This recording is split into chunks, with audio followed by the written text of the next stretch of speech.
parle. Chaque jour, Charles et Carole vous présentent la leçon de l'école du sabbat.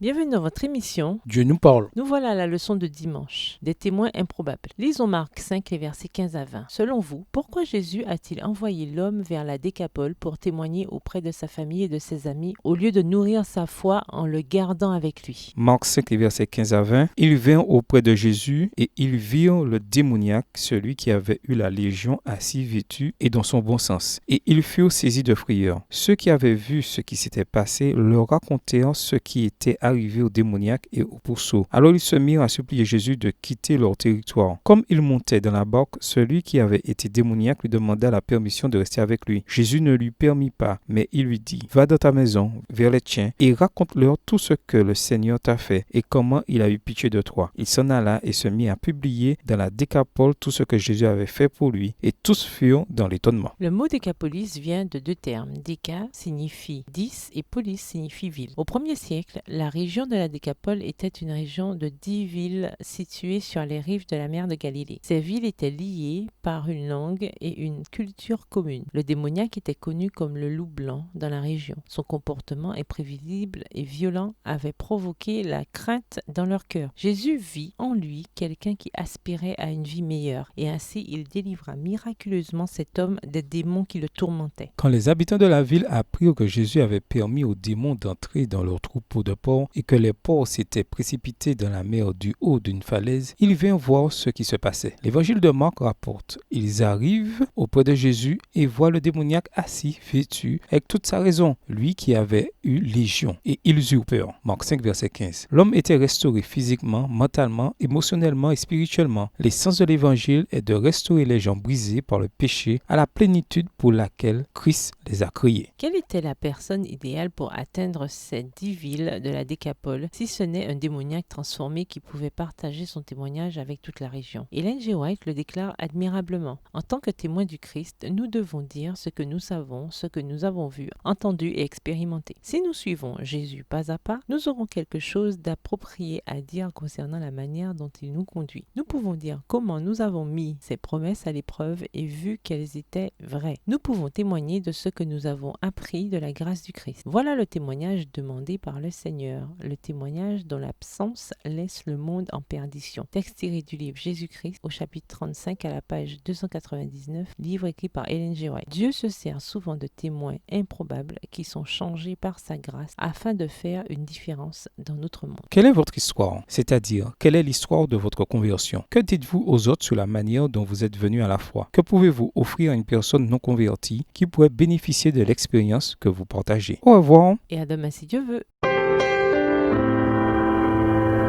Dieu nous parle. Chaque jour, Charles et Carole vous présentent la leçon de l'école du sabbat.